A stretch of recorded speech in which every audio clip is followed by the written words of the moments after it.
Self-Improvement 101, hal-hal yang harus diketahui oleh para pemimpin by John C. Maxwell. Bab keempat, bagian kedua. Peran apa yang orang lain mainkan dalam pertumbuhan saya? Berikut adalah langkah kedua dari 5 langkah yang dibutuhkan untuk belajar dari orang lain. Hargailah orang lain. Pada tahun 1976, saya telah berkarir selama 7 tahun dan merasa sukses. Pada masa itu, kesuksesan sebuah gereja seringkali dinilai dari kesuksesan program sekolah minggu mereka. Dan gereja yang saya pimpin memiliki program pertumbuhan yang tercepat di negara bagian Ohio. Sejak saat itu, gereja saya telah bertumbuh menjadi gereja terbesar dalam denominasi saya. Namun saya masih ingin belajar. Tahun itu, saya mendaftarkan diri pada sebuah konferensi. Ada 3 orang pembicara yang ingin saya dengarkan.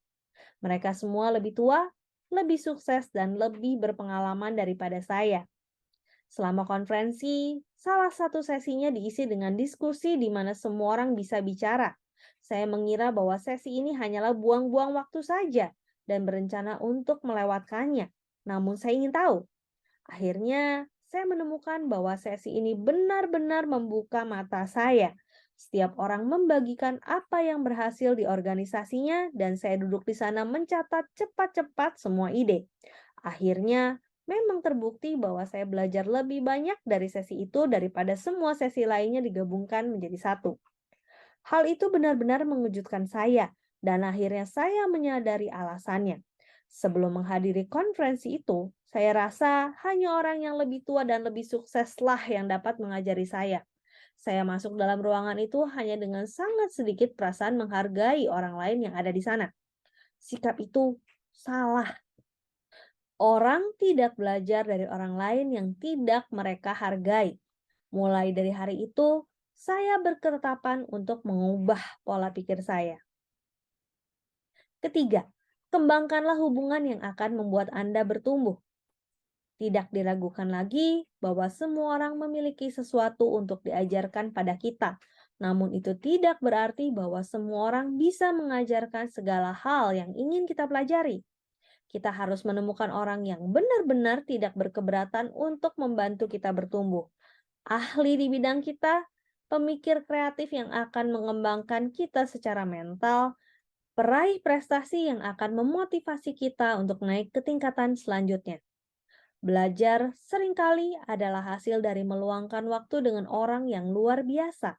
Siapa mereka dan apa yang mereka ketahui akan mempengaruhi Anda. Seperti yang diamati oleh Donald Clifton dan Paula Nelson, penulis dari Soar with Your Strength, hubungan membantu kita menentukan siapa diri kita dan seperti apa jadinya kita nanti. Yang keempat, kenalilah keunikan dan kekuatan orang. Penyair dan filsuf Ralph Waldo Emerson menyatakan, saya belum pernah bertemu dengan seseorang yang tidak bisa melebihi saya dalam hal-hal tertentu. Orang bertumbuh paling baik di area kesalahan mereka dan dapat belajar paling banyak dari area kekuatan orang lain. Untuk alasan itu, Anda tidak dapat membeda-bedakan ketika memilih orang untuk mengajari Anda. Di pertengahan tahun 1970-an, saya menemukan 10 orang pemimpin gereja di Amerika Serikat dan berusaha untuk memperoleh janji untuk makan siang dengan mereka masing-masing. Saya seringkali menawarkan mereka $100 atas 1 jam waktu mereka. Jumlah itu bisa saya terima kembali dalam waktu setengah minggu. Beberapa orang bersedia untuk bertemu dengan saya, yang lain tidak. Saya sangat berterima kasih pada mereka yang bersedia menemui saya. Saya dan istri saya tidak memiliki banyak uang saat itu, dan para pemimpin itu tinggal di negara bagian yang berbeda. Jadi kami merencanakan liburan selama beberapa tahun untuk melakukan kunjungan ini. Mengapa saya harus meluangkan waktu sedemikian lama untuk menemui orang-orang ini? Karena saya sangat ingin mempelajari keahlian unik dan kekuatan yang mereka miliki. Pertemuan itu membuat perbedaan yang besar dalam hidup saya. Anda tahu, berhubungan dengan orang-orang hebat terus mempengaruhi hidup saya.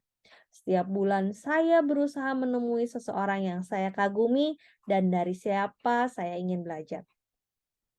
Kelima, ajukanlah pertanyaan. Tahun pertama saya berkuliah, saya mengambil pekerjaan paruh waktu pada sebuah pabrik di Circleville, Ohio. Itu adalah tempat di mana sapi disembelih dan dagingnya disimpan dalam lemari pendingin raksasa. Pekerjaan saya adalah membawa daging segar yang diproses ke area pendingin dan mengantarkan pesanan daging untuk para pelanggan. Setiap kali saya menemukan sesuatu yang baru, dan ini adalah area baru untuk saya berusaha untuk belajar mengenainya. Cara terbaik untuk belajar adalah mengamati dan mengajukan pertanyaan. Saya telah bekerja selama sekitar 2 minggu ketika Pence, seorang pria tua yang telah bekerja di sana selama 3 tahun, menarik saya ke samping dan bertanya, "Nah, saya hendak mengatakan sesuatu padamu. Kamu terlalu banyak bertanya. Saya telah bekerja sangat lama di sini. Saya menyembelih sapi. Itulah yang saya lakukan dan itulah apa yang akan saya lakukan. Semakin banyak kamu tahu, semakin banyak yang orang lain harapkan darimu." Saya tidak dapat memahami mengapa ada orang yang tidak ingin belajar dan bertumbuh, namun sudah jelas bahwa ia berkomitmen untuk tidak berubah. Penulis Johann Wolfgang van Goethe mengatakan bahwa setiap hari milikilah keinginan untuk mendengarkan sedikit lagu, membaca puisi yang indah, melihat lukisan yang indah, dan jika mungkin untuk mengatakan beberapa patah kata yang masuk akal. Akan saya tambahkan bahwa sebuah pemikiran juga adalah mengajukan pertanyaan untuk mempelajari sesuatu yang baru setiap hari. Orang yang mengajukan pertanyaan yang tepat mempelajari paling banyak. Demikian Self Improvement 101 bab 4 bagian kedua. Sampai jumpa di bagian selanjutnya. Terima kasih.